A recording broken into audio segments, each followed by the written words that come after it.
તો અમે પહોંચી ગયા છે કોસ્મેટિક ગોતવા, જ્યાંથી અમારે જવું છે. બરાબર છે. જો વહાં પહાડ દેખાય છે, આખા બરફથી આચ્છાદિત. બહુ જ ફાઇન નજારો છે અહીંયાનો, બહુ સરસ લાગે છે. અને એની હારે હારે અંદરનો નજારો તો કંઈક અલગ જ છે. ચલો તમને થોડીક વારમાં બતાવો અંદરનો નજારો. પણ નથી મને તો હમણાં સુધી ખબર નથી વોટ્સએપમાં લાઈક અહીંયા પેટ્રોલ ભરાવા માટે આવ્યા છીએ. અને આ ગુંજન દીદી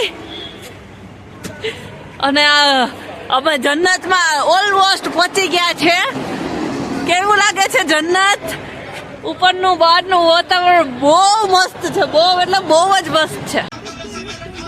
ગાઈસ, ગુંજન દીદીને ઉલટી થઈ છે તો એ સૂઈ ગઈ. મને પણ એકવાર ઉલટી થઈ ગઈ તો અહીંયા સુવાની મને છે. હા, બે ફિટ એન્ડ ફાઇન છે. તો હવે હું પણ સુઈ જાઉં છું.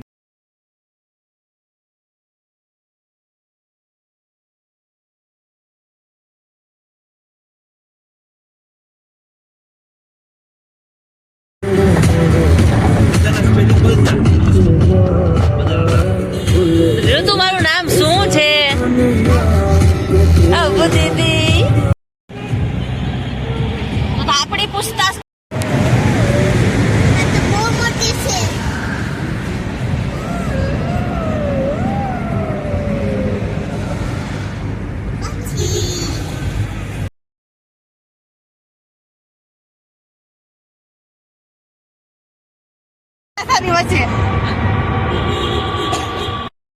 देखो ये नजारा सिर्फ देखने लायक है. कितना स्नोफॉल हो रहा है यहाँ पे और स्नो आ गई है. हम पहुंच गए यहाँ पे. गाइस, हे गाइस, તો અમે અત્યારે પહોંચ્યા છીએ કાવો પીવા માટે. અને કાવાની કેટલી તો જો કેટલી આમ ના જવાબ છે. અને તમને કાવો પી અને પછી તમને પ્યોર રિવ્યુ આપું છું કે કેવો કાવો લાગે છે. અને કાવાની એક્ઝેક્ટ સામે છે ધ નૂર કેસર, જ્યાં કેસર મળે છે. અને અમે કેસર પણ જોવા તમને લઈ જઈશું. જો નૂર કેસર, બહુ મસ્ત કેસર મળે છે અહીંયાનું. તો બન્યા રહો મારા બ્લોગમાં. Thank you so much. અમે જઈએ છીએ આ કેસરવાળામાં.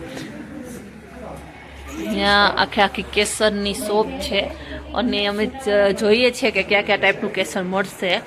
આ ભાઈને કહીએ કે બાર્ગેનિંગ કરાવવાનું થોડું ઘણું. થેન્ક યુ भैया. केसर की चाय होती है ये केसर की चाय है. वाह, थैंक यू सो मच. वाह, अलहमदुलिल्लाह का पैसा लेते हाँ बहुत.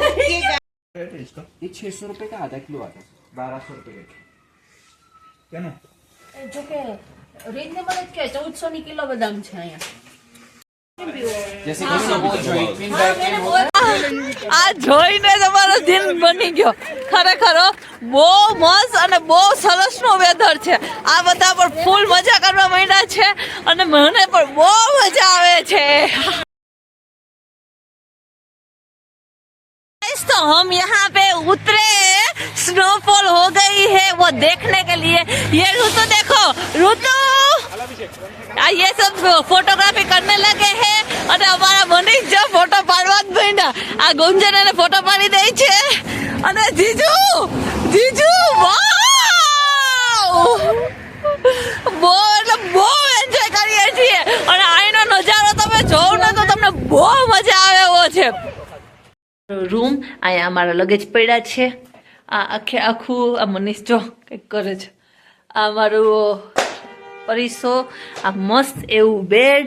અને આ છે મસ્ત એવી બારીમાંથી વ્યૂ જે બહુ જોરદાર છે. અત્યારે જોજો કે અહીંયા બંધ છે. અહીંયાથી આખો વ્યૂઝ દેખાશે.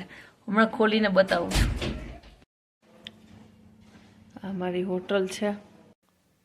હે ગાઈસ, તો અમે મસ્ત એવા ફ્રેશન અપ થઈ ગયા છીએ. અને હવે થોડોક હાશકારો થયો, કારણ કે એટલું મોટું ટ્રાવેલિંગ હોય અને ક્યાંય આપણે નાવું ધોવું ન મળે ને તો બહુ મજા ન આવે, રાઈટ. તો અમે મસ્ત હોટલે પહોંચીને ફ્રેશન અપ થઈ ગયા છીએ. અને થોડુંક એવું આ શરદીવાળા મોસમમાંથી આવ્યા એટલે થોડી તબિયત પણ એવું લાગે છે કે ધીમે ધીમે બગડતી જાય છે.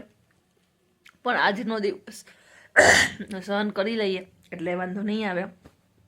અને હવે અમે બેસી ગયા છે અહીંયા ટીવી જોવા માટે. થોડીક વાર ટીવી જોઈએ અને પછી આગળનો કાર્યક્રમ ગોઠવશું. તો બન્યા રહેજો વ્લોગમાં. આ છે મનીષ. હે ગાઈસ, તો અમે શું કહેવાય પહોંચી ગયા છીએ અને પહોંચીને અમે જમી પણ વ્યવસ્થિત લીધું છે. અને અત્યારે વાગવામાં થયા છે 10 અને જમીને બધા બહુ થાકી ગયા તો બધા સૂઈ ગયા છે. તો આજનો વ્લોગ આપણે અહીંયા જ એન્ડ કરીએ. હવે ડે 2નો વ્લોગ આવતીકાલે આવશે એટલે પ્લીઝ બન્યા રહેજો વ્લોગમાં. અને તમને કેવો લાગ્યો વ્લોગ એ ચોક્કસથી મને કોમેન્ટ કરીને જણાવજો. Thank you so much. Bye bye guys. અને ચેનલને લાઈક, શેર અને સબસ્ક્રાઈબ કરવાનું ભૂલતા નહીં. Thank you. Bye bye.